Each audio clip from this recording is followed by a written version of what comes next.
팔레스틴 땅은 풍족함으로 넘쳐났습니다. 물질적으로도 풍족했고 연이어지는 풍년으로 인하여서 삶의 질이 좋아지게 됐는데 또 넉넉함과 풍성함의 삶을 그들은 정반대로 영적인 삶에서는 메말라져가고 비틀어져 갔습니다. 영적 타락이 극에 달했다는 이야기지요. 물질의 넉넉함과 함께 윤리도덕은 무너져버리고 정신적으로 퇴폐 현상은 가속화되어지고 그때 오늘 이 본문을 쓴 호세아 선지자와 아모스 선지자는 병든 이스라엘의 개혁을 외쳤고 남쪽 유다에서는 이사야 선지자와 미가 선지자가 회개하라고 외쳤습니다. 그 선지자들이 그렇게 외쳐대지만 듣는 사람, 받으려고 하는 사람은 하나도 없었습니다. 호세아 4장 1절에 보게 되면 정말 그 땅에는 진실도 없고 인애도 없고 하나님을 아는 지식도 없고 저주와 사위와 살인과 투절과 간음과 강포가 넘실거리는 땅이었습니다. 그래서 하나님은 더 이상은 안 되겠다 결정을 하십니다. 북쪽 이스라엘은 아수르의 손에 멸망시키기로 작정을 하고 호세아 4장 7절에 보면 저희는 번성할수록 내게 범죄하니 내가 저희의 영화를 변하여 욕이 되게 하리라. 호세아 선지자에게 그 메시지를 주고 슬픈 마음으로 이스라엘의 멸망을 외쳐대지만 그 백성은 회개하고 하나님의 품으로 돌아오기만 하면 용서받을 텐데 그러지 않았다라고 하는 거죠. 호세아 6장 1절에 보게 되면 우리가 여호와께로 돌아가자.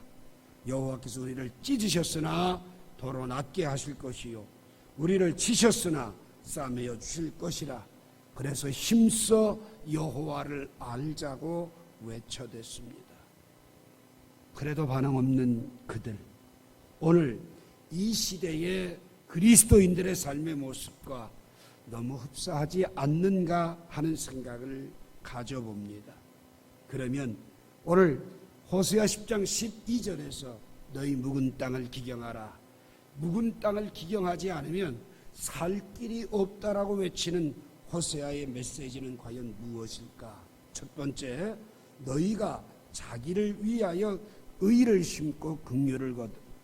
그 당시의 사람들의 모든 삶은 자기밖에 모르는 이기주의의 극한 모습을 보여주고 있습니다. 오늘 이 시대도 내가 살아도 주를 위해 살고 죽어도 주를 위해 죽나니 사나 죽으나 주의 것이다라고 입술로는 고백을 해도 삶은 자기를 위해 살아가는 그러한 삶인데 오늘 정말 호세아 선지자가 이야기하는 자기를 위한 삶이 과연 무엇이냐라고 하는 거죠. 의를 심으라는 거예요.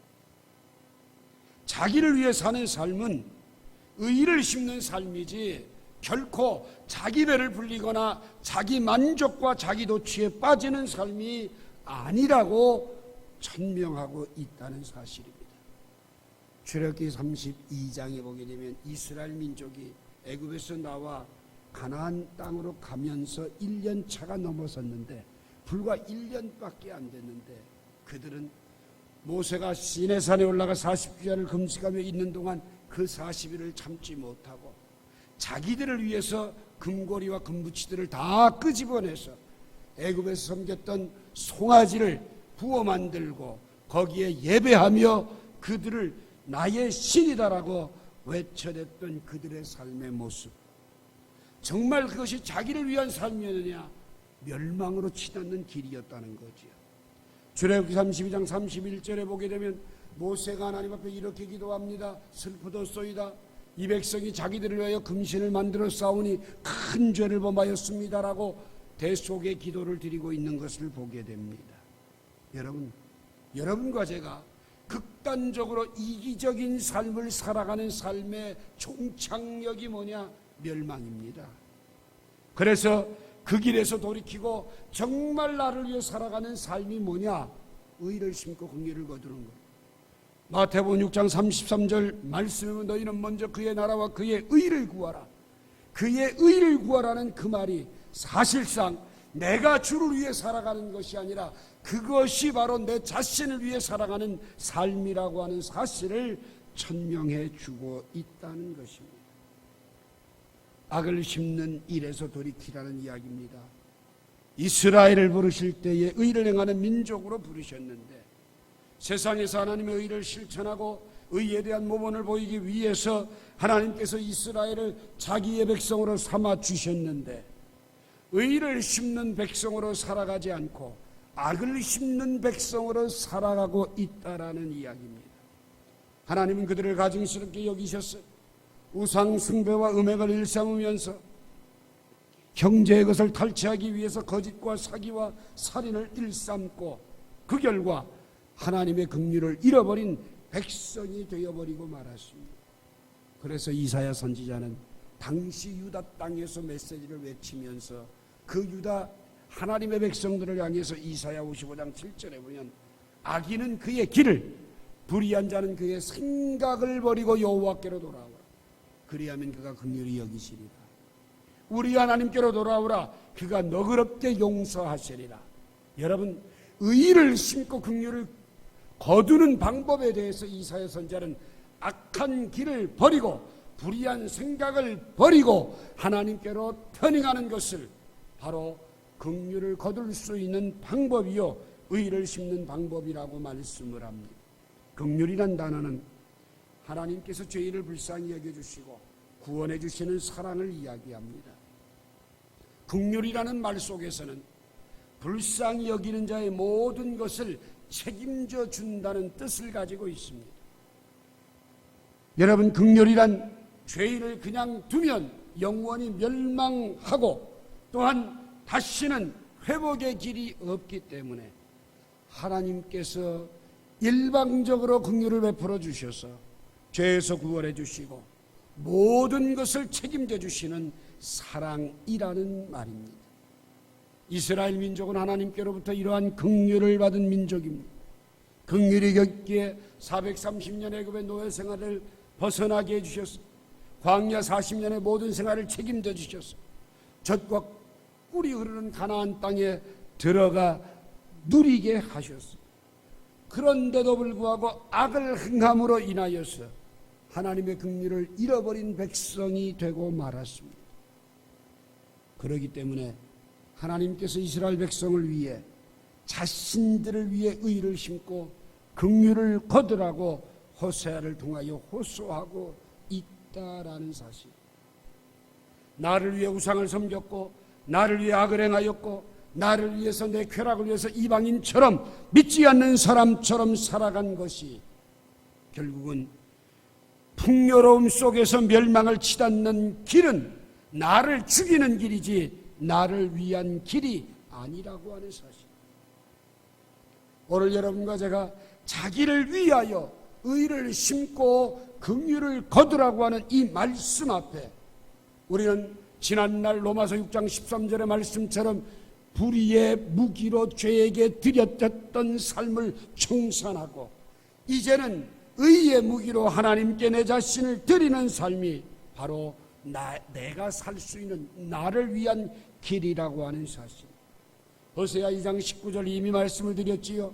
내가 내게 장가들어 영원히 살되 공의와 정의와 은총과 긍휼이 여김으로 내게 장가들며. 오늘 여러분과 저는 구원받을 수 없는 사람들이지만 우리의 죄값대로 갚음받은다면 영원히 멸망받아 마땅하지만 어느 날 그분이 내게 찾아오셔서 나의 신랑이 되어주시고 나를 구원해 주시고 나와 함께 일생을 살아가는 한 몸 된 삶의 축복을 주셨다는 겁니다. 그래서 마태복음 7장 21절에서는 나더러 주여 주여 하는 자마다 천국에 들어갈 것이 아니라 다만 하늘에 계신 내 아버지의 뜻대로 행하는 자라야 들어가리라고 말씀하고 있고요. 갈라디아 6장 8절에 자기 육체를 위하여 심는 자는 육체로부터 썩어진 것을 거두고 성령을 위하여 심는 자는 성령으로부터 영생을 거둔다고 말씀을 하고 있습니다. 오늘 이 시간 여러분 하나님을 믿는다고 하지만 베드로전서 2장 10절 말씀처럼 하나님 믿기 이전의 삶을 살아가고 있다면 긍휼을 얻을 수가 없습니다. 이제는 하나님의 자녀답게 믿음의 사람답게 살겠다라는 결단을 통해서만 하나님의 긍휼을 얻을 수 있음을 기억하시기 바랍니다. 내가 정말 죄에서 용서 안 받고 구원받은 하나님의 자녀라고 한다면 디모데전서 6장 18절 말씀처럼 선을 행하고 선한 사업을 많이 하고 나눠주기를 좋아하며 너그러운 자가 되게 하라. 이것이 장래에 자기를 위하여 좋은 터를 쌓아 참된 생명을 취하는 것이다. 나를 위해 살아가는 삶이 무엇이며 정말 영생을 얻는 삶이 무엇인가를 성경은 명백하게 제시하고 있습니다. 오늘 이 시간 나를 위해 산 것이 지금껏 불의의 무기로 살아가는 삶이었다고 한다면 빨리 돌이키고 이제는 하나님의 자녀답게 의를 심고 긍휼을 거두는 믿음의 모습들이 되어지기를 주의 이름으로 축원합니다. 두 번째로 12절 중반절에 보면 지금 이곳 여호와를 찾을 때니 너희 묵은 땅을 기경하라고 말씀합니다. 믿는다고 하면서 삶은 이방인과 동일한 삶을 살아왔다면 돌이켜서 다시금 주님을 찾아야 된다라고 말씀을 합니다. 왜냐하면 이스라엘은 하나님이 행하시는 심판의 문턱에 서 있기 때문입니다. 임박한 심판의 목전이 그들 앞에 다가와 있다는 겁니다. 그러기 위해서는 마음을 돌이키는 참된 회개가 필요합니다. 그것은 어떤 모습으로 나타나냐? 여호와를 찾는 모습으로 나타납니다. 죄악으로 무뎌진 마음 철저히 기경하여서 갈아엎어서 묵은 땅을 고운 땅, 부드러운 땅, 씨가 들어가서 뿌려져서 싹을 낼 수 있는 땅으로 바뀌어지는 것은 하나님을 찾는 것으로부터 시작된다라는 것입니다. 내가 어디에 있느냐? 내 위치를 아는 것만큼 인생에 중요한 건 없습니다. 특별히 하나님과 나와의 관계에서 내가 지금 서 있는 곳이 어디냐를 찾는 것은 굉장히 중요합니다. 왜?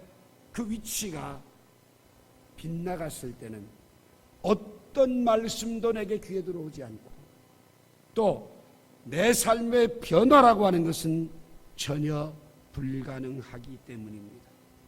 오늘 여러분 지금 이스라엘 민족이 서 있는 위치가 어디냐?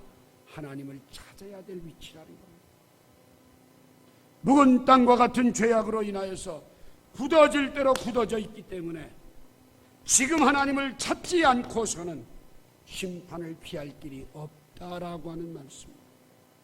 오늘 이 시간 마음을 돌이키고 묵은 땅을 기경하여서 다시금 의를 심을 수 있도록 내 자신을 하나님 앞에 돌이키는 것은 얼마나 중요한 것인가를 다시금 이 말씀에서 깨달을 수 있기를 원합니다.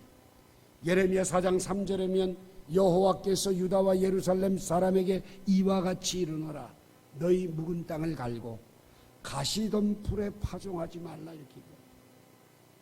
마태복음 13장에 보면 예수님께서 네 가지 밭을 이야기합니다. 길가밭, 돌짝밭, 가시떨기 밭. 이 세 가지 밭은 아무리 씨를 심어도 결실하지 못했습니다. 오늘 이스라엘 백성을 위한 하나님의 처방은 한겨울 지나서 굳어진 땅처럼 딱딱하게 굳어진 땅을 강한 성령의 능력으로 농기계로 갈아엎듯이 묵은 땅을 기경하는 것만이 열매를 맺는 비결이라고 말씀을 합니다. 여러분, 묵은 땅은 세 가지 밭처럼 아무리 농사를 져도 열매를 맺지 못한다는 겁니다. 묵은 땅이란 말은 어떤 뉘앙스가 있어요? 처음부터 묵은 땅은 아니라는 이야기입니다. 한때는 농사를 잘 지었다는 이야기입니다. 풍성한 열매가 있었다는 이야기입니다. 이스라엘의 역사를 보세요. 하나님의 말씀에 순종했던 때가 있었어요. 하나님 말씀하시면 아멘 그렇게 하겠습니다라고 순종하던 그들이었어요. 출애굽기 24장 3절에 보게 되면 하나님 말씀한 대로 우리가 다 따라 행하겠다라고 고백을 합니다. 그런데 어느새 그들의 마음속에는 하나님이 계실 곳이 없었어요. 광야 생활 하루하루가 사느냐 죽느냐 위기의 연속이었습니다. 단 하루도 만나가 내리지 않으면 굶어 죽습니다. 전적으로 그들의 삶은 하나님께 달려 있었습니다. 그때는 하나님을 찾았어요. 하나님 응답하셨어요. 살만하게 되니까, 젖과 꿀이 흐르는 땅에 들어가니까 이제는 하나님을 마음에 두기를 싫어하기 시작했어요. 나라가 든든하게 섰으니까 군대가 우리를 지켜줄 것이고, 외교술만 잘 발휘한다면 애굽이나 아수르가 우리를 지켜줄 것이고, 이제 우리가 번영해서 돈도 많으니 돈만 가지면 만나 없이도 우리는 얼마든지 살아갈 수 있다라고 그들은 생각했다는 이야기입니다. 오늘 여러분, 이러한 이스라엘과 오늘 지금의 나를 비교해 볼 수 있길 바랍니다. 여러분, 무슨 열매가 있습니까? 하나님이 여러분에게 베풀어 주신 은혜를 따라 여러분 어떤 열매를 맺으셨습니까? 지금 여러분이 하나님을 찾고 계십니까? 만약 그렇지 않다면 지금 내 심령은 묵은 땅이 되어버리고 말았다는 이야기입니다.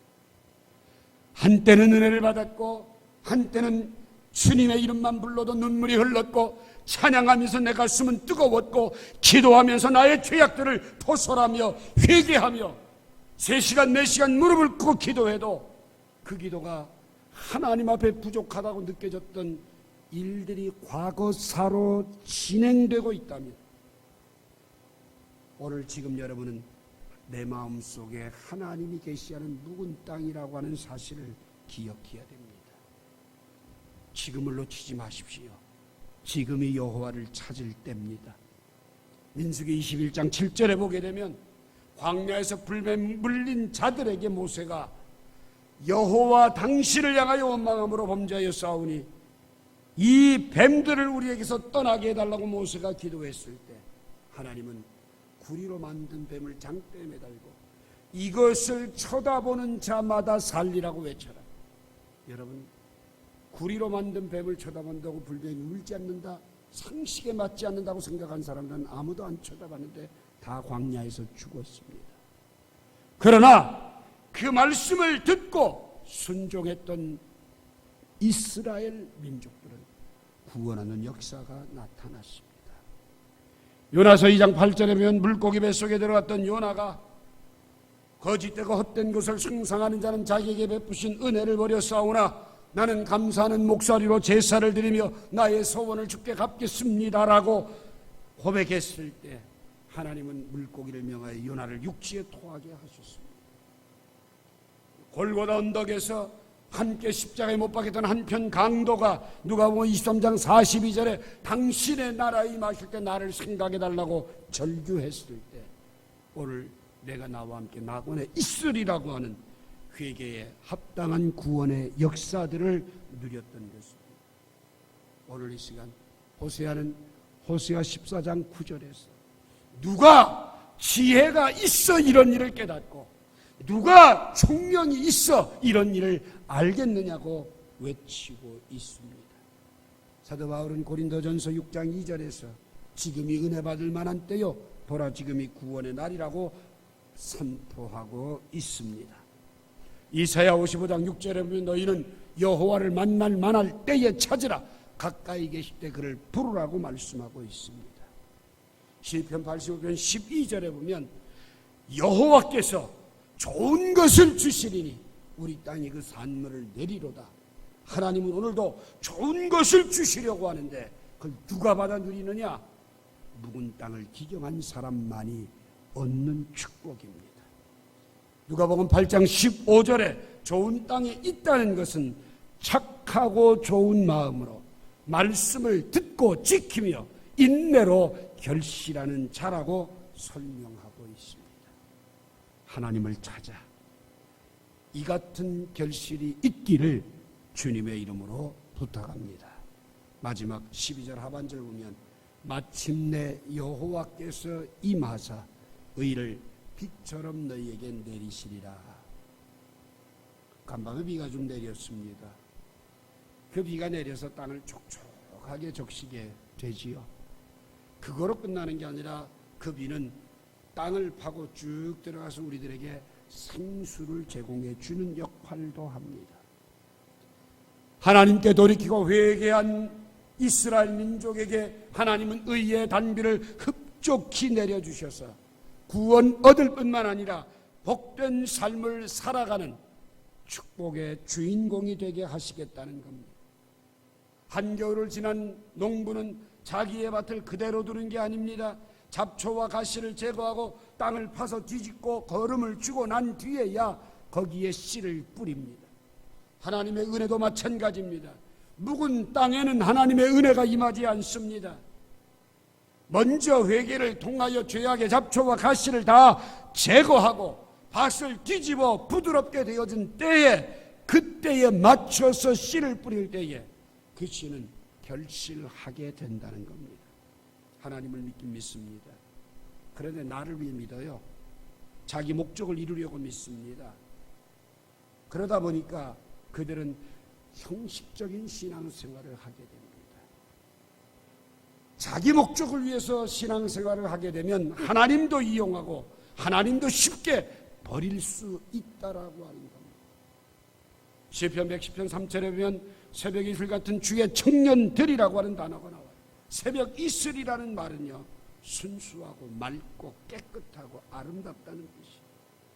청년들이라고 해서 다 그렇지 않지요. 마시간 사람들도 많아요. 청년들이 어떻게 아름다워요? 주께 나아갈 때, 주의 청년들이 될 때 가능합니다. 그들의 생각이 하나님을 향하고 있을 때, 새벽 이슬같이 아름다운 것, 내 자신의 영광을 구하는 게 아니라 묵은 땅을 갈아엎고 주를 향하여서 그의 나라와 그의 의를 구하는 사람이 될 때 새벽 이슬처럼 된다는 겁니다. 또 한 가지는 형식적인 생활이 아니라 우리의 교만을 회개해야지 됩니다. 여기에 묵은 땅은 13절 다음 주에 말씀을 드리겠습니다마는 내 생각과 내 능력을 의지하고 살아가는 교만입니다. 오늘 여러분과 제가 내 힘으로 이 재물을 얻었고 내 힘으로 오늘을 살고 있다라고 생각한다면 그것은 바로 묵은 땅입니다. 여러분, 묵은 땅은 절대 열매가 없습니다. 열매가 맺힌다고 할지라도 13절 말씀처럼 거짓 열매가 맺히고 쏘기는 열매입니다. 교만의 땅을 갈아엎어야만이 올바른 열매가 맺혀집니다. 오늘 이 시간 여러분과 제가 교만할 대로 교만하여서 하나님이 하시는 일들을 내가 행하면서 하나님의 마음을 괴롭혔다면 오늘 이 시간 내 묵은 땅이 기경되기를 소망하며 간구하시길 바랍니다. 세 번째로 우리의 묵은 땅은 겉멋이 든 신앙생활입니다. 하나님 앞에 멍에를 매지 않고 고난은 싫고 좋다는 신앙 서적들은 다 보면서 존 스타드, 로이 존스, 프랜스 셰퍼 이런 것들을 다 자기 마음속에 집어넣어놓고 겉멋만 든 사람들, 이것은 바로 하나님이 떠난 송아지 우상과 같습니다. 오늘 이 시간 하나님의 권고를 듣지 않으면 심판밖에는 없습니다. 실패를 반복해서는 안 됩니다. 너희 묵은 땅을 기경하라는 이 말씀, 형식적인 신앙생활, 교만한 신앙생활, 껍데기 신앙생활들을 다 갈아엎고 이제 하나님 앞에서 의를 심고 긍휼을 거두고 지금이 여호와를 찾을 때니 하나님을 찾으면서 하나님께서 의를 빛처럼 내려주시는 은혜들을 누리게 되기를 주님의 이름으로 부탁을 드립니다. 어느 날 하나님께서 천사를 시켜서 세상에서 제일 귀한 것 한번 가져와 봐라. 그러니까 맨 처음 천사가 금덩어리를 발견했어. 그때 그 천사는 이걸 가져갈까 생각을 하다가 아니야, 하나님께 이게 너무 많아. 그 다음에 두 번째로는 아주 찬란한 빛을 발하고 있는 다이아몬드를 발견했어. 커다란 다이아몬드. 그런데 그것도 하나님께 드릴 수 있는 귀중한 것은 안 되겠다라고 생각이 돼서 버렸어. 도저히 세상을 다 돌아다녀도 하나님께서 귀중히 여기시는 건 하나도 찾을 길이 없어. 그때 어디선가 죄인의 부르짖는 소리가 들려왔어.